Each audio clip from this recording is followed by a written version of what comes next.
all, and welcome back to Speech Musings with Annette. Thank you for coming back to our channel this week, and I hope you all are safe and sound at your homes. So, today we will be starting with episode 2 of the Voice series, and today's topic is about vocal abuse.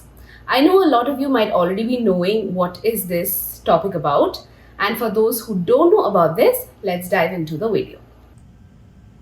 Hello, all, and welcome to episode 2 of the Voice series. Here we will be talking about vocal abuse.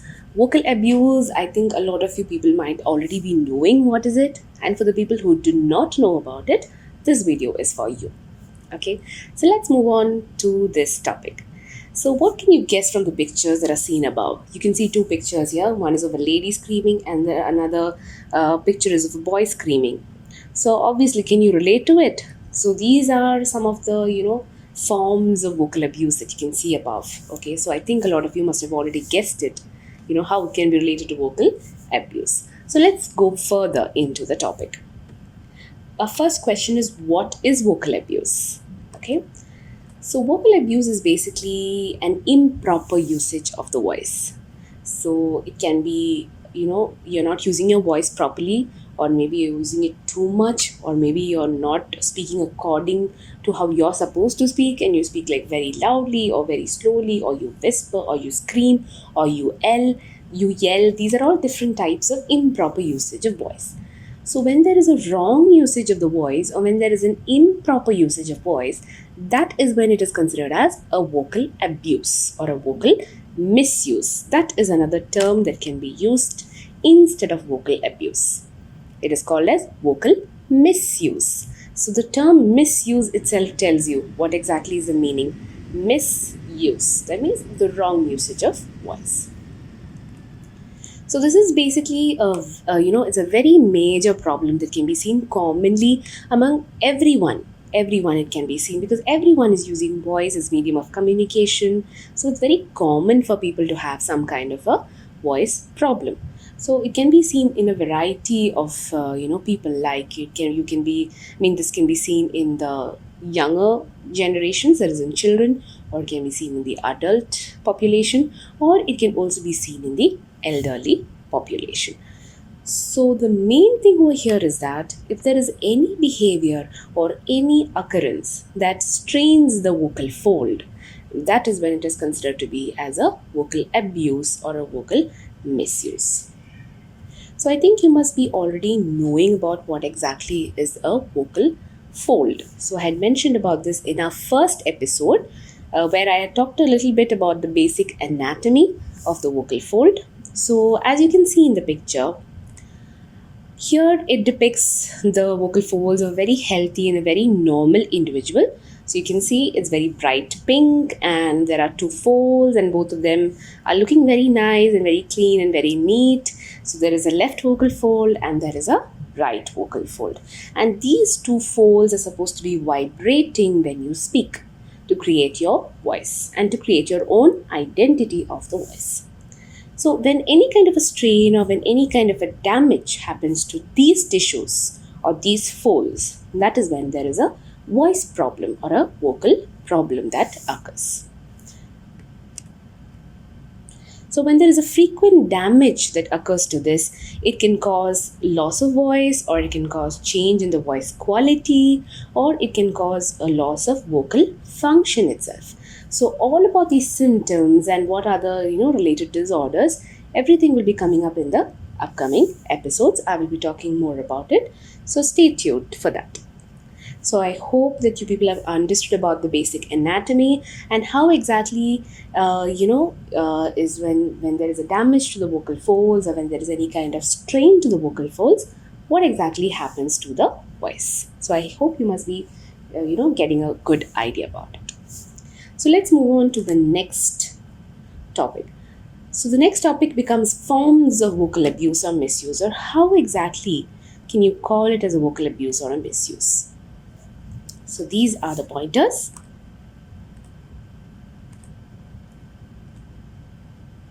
Yes. So moving on to the first point.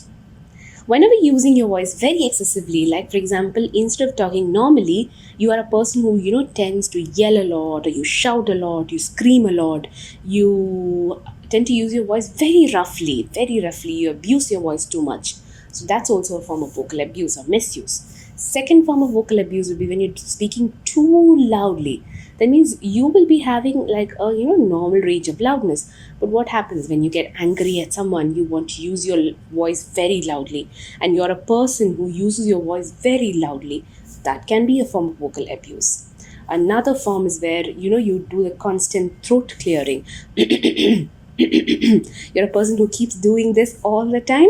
This is not at all good for your vocal folds, or these are not at all good for your vocal tissues. It causes so much of irritation, and that is also a form of vocal abuse. Another form of vocal abuse is smoking. Smoking is really very bad for the vocal folds. So here what happens is when you're a chain smoker who uses like so many cigarettes in a day, what happens is when you take in the smoke, there is a lot of water loss from the vocal folds. So every tissue of your body will have some form of moisture content. So what happens when there is too much of smoking that happens, this moisture content will be reduced.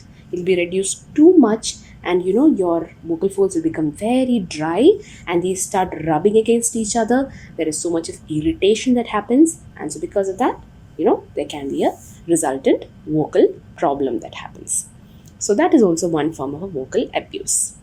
Another form is where you are breathing in smoke, or you're inhaling smoke, or dust, or any other allergens, or any other irritants into your system. So what happens to that? So when any kind of an irritant, or when any kind of an allergen comes into the body, it goes into the vocal folds, or it goes into your vocal system. And what happens, there is some kind of irritation that happens in the vocal folds, or there's a constant damage that happens. So that can also lead to a voice problem. And also there is another situation wherein you're speaking in another pitch, okay, which is either higher or it can be lower than your own for longer periods of time. Like suppose you might be doing some kind of comedy, or you might be imitating someone, or some kind of activity wherein you're supposed to be talking above your own pitch or below your own pitch.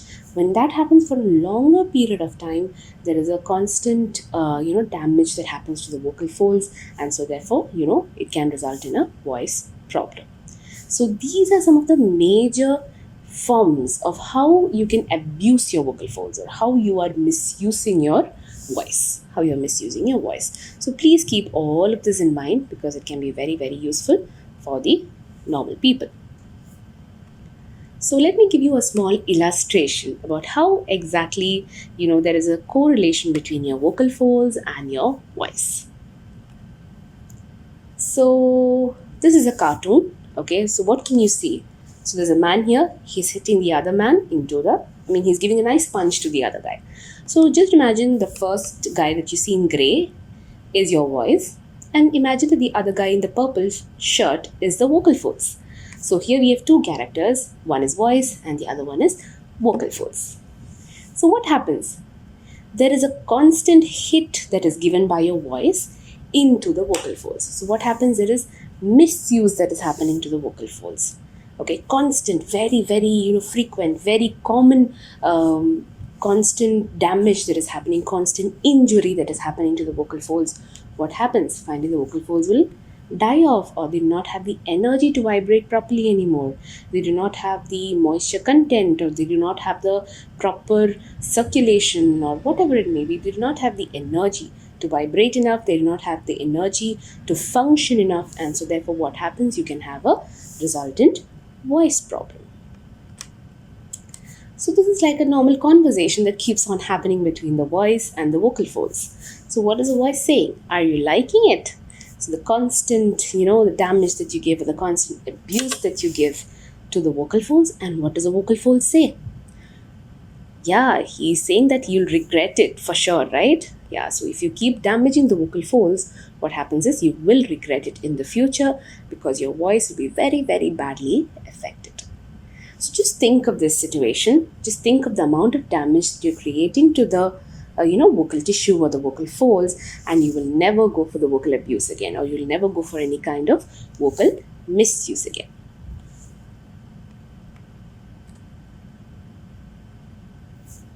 So yes. So moving on to the next point, that is symptoms. So what are the major symptoms that you can see? So you have you've already done so much of damage to your vocal folds.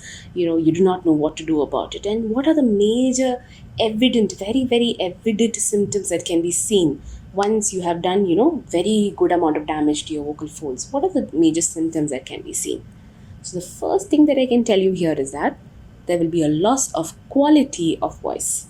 Like for example, when I am speaking right now, my voice quality is fair enough. I think it's good enough.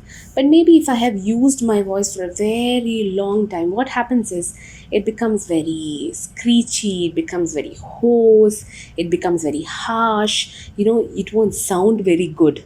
So that is called as loss of quality of voice. So that can happen when you have a vocal abuse, or when you have done vocal misuse to your vocal folds. Or you can have some kind of a screechy voice. It's not very pleasant to hear, it's not very sweet to hear, it's a very very rough and a very harsh kind of voice that happens. Or it can be that you have a very reduced range while singing. Okay, so what happens is over a long period of time, you have had very major damage that has happened to the vocal folds, and then you want to sing one day. So when you sing, what happens? You cannot go to the higher notes. Okay, you're only able to stay in the lower notes. Why is it so?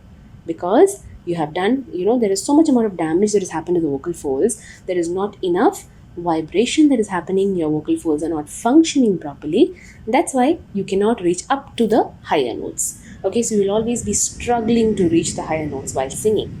So that is also one of the major evident symptoms when you have a voice problem. And also the last and the most evident symptom is you cannot talk for a very long time. So what happens is you have done too much of yelling, too much of screaming and shouting and whatnot. Now what happens is when you want to talk, you're not able to talk for a longer period. Okay, your voice tends to break, your voice tends to fade after some time. You cannot maintain the actual amount of loudness. So these are all the very evident symptoms that occur when you have a voice problem, or when you have done vocal abuse, or when you have done a significant amount of misuse to your voice. So I hope you must have understood about all of these symptoms that are very very evident when there is vocal abuse or when there is vocal misuse. Now moving on to the last and the final topic, which is who is affected by this. So who are the people who can be affected, or who are the people in whom you can see, there's lots of vocal abuse happening, lots of vocal misuse happening? Who are the people? Let's see who are these people. So these are the people whom I feel have a lot of, vocal abuse or vocal misuse in whatever way. Okay, so the first and most evident population that you can see all around, our environment is the teachers. Teachers use voice, for a very long period of time. So sometimes they tend to yell in class, they tend to shout at their students, they take classes for very, very, very, very longer hours, especially now in this COVID situation, in the COVID pandemic. Okay, online classes where the teacher has to keep speaking and speaking and speaking. So what happens is, their voice gets affected. There might be a lot of vocal abuse that is happening. So these people tend to, have a lot of vocal abuse or vocal misuse. The second population is singers. Singers, as I had mentioned earlier, singers, when they're not singing, when they do not use their voice properly, like they do not speak in their normal range. They tend to speak very loudly, or they speak very scream. They scream, or they yell, or they whisper. So all of these things, what happens, it affects their singing also. So when they start to sing, what happens, they cannot, as I mentioned before, they cannot reach the higher notes properly. Their voice tends to break. These are all very evident symptoms in singers also. Then the third population is lawyers. Lawyers, obviously, they use voice voice is their main medium of communication. So even for them also, you can see, when they use their voice for longer periods of time, it becomes a huge problem. The next one is cheerleaders. I think all of you know who are cheerleaders. Like, for example, when there's a match happening or when there is some kind of a sport or a tournament happening, cheerleaders, they are the main attraction over there. So these people, they tend to scream loudly. They cheer for the team. So what happens is when there's lots of cheering happening, your voice gets affected, obviously. And then we have another population, those are the actors. So the actors also, for them, voice is very, very, very important because they always, for them, voice is the major medium of communication again. So for them also, if they tend to use their voice very, they don't use their voice properly or they misuse their voice, there can be lots of voice problems. And also speech therapists. Yes, speech therapists are also a very common population in which you can see voice problems. Here, what happens is we tend to use voice very, very, very frequently. When we take therapy sessions or when we deal with our clients, we always have to use voice. So when this voice is being used for longer periods of time and we are not using it properly, again, we can also have a lot of voice problems. But maybe since we are speech therapists and since we've already studied about voice and voice disorders and voice treatments, maybe I can be a little more careful about how I use my voice. That is also there. Okay. So yes, we try to be very careful with our voice. That's an important factor. And also we can have any other kind of a professional voice user. So these are just the populations that I have thought about. Okay, so I could think about these many people. There are a lot more people who are actually using their voice as a major medium of communication. So for those people also, if they are using their voice very badly or if they're not using it properly, there can be huge amounts of problems. So in the further episodes that come up, I will be talking about what are the major symptoms that you can see or what are the major disorders that can be seen related to voice problems and how can you diagnose those voice problems and what is the treatment for those voice problems. So all of these topics will be coming up in the further episodes. Stay tuned for it and thank you.